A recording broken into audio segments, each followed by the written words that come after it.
Kwa nini Hitler aliwachukia Wayahudi? Ukweli ambao watu wengi hawaujui. Leo nimekusogezea ukweli huu.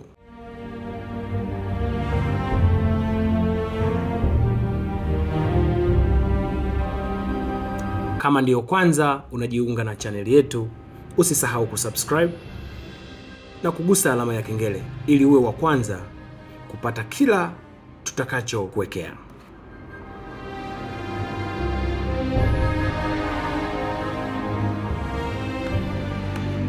Karibu Koba Explains.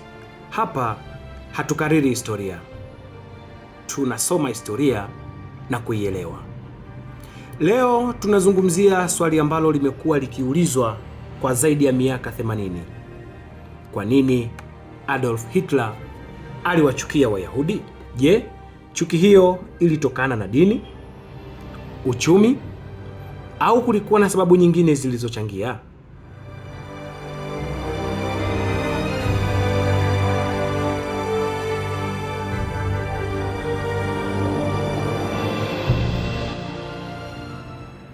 Leo tutaangalia historia, si kwa lengo la kuhalalisha chuki, bali ni kuelewa mazingira yaliyosababisha mawazo hayo kuenea.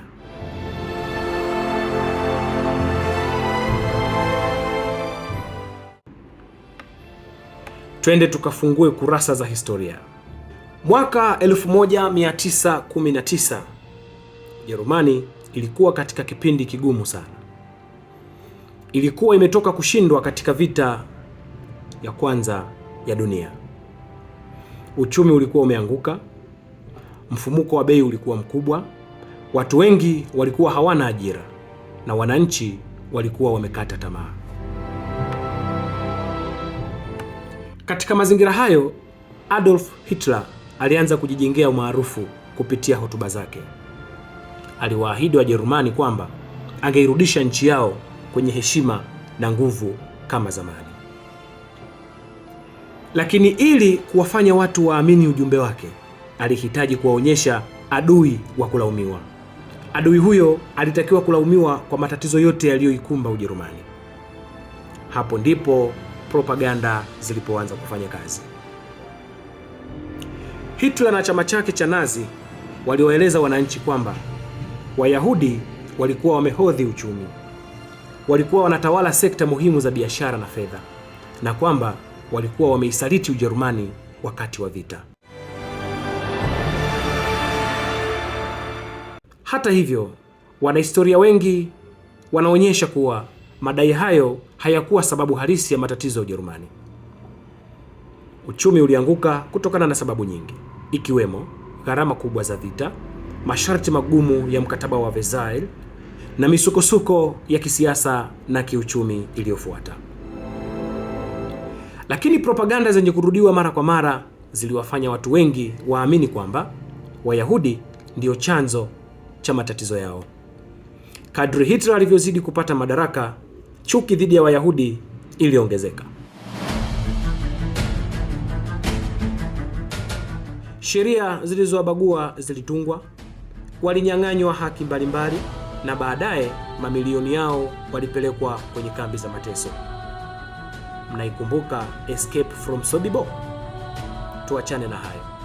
Matokeo yalikuwa mabaya sana. Takriban Wayahudi milioni 6 waliuawa katika tukio linalojulikana kama Holocaust. Unataka kufahamu maana ya Holocaust? Holocaust ni mauaji ya halaiki, mauaji yanayotokea kwa kuuawa watu wengi. Tuachane na hilo, nitakuja kulieleza siku nyingine. Historia hii inatukumbusha jambo muhimu sana.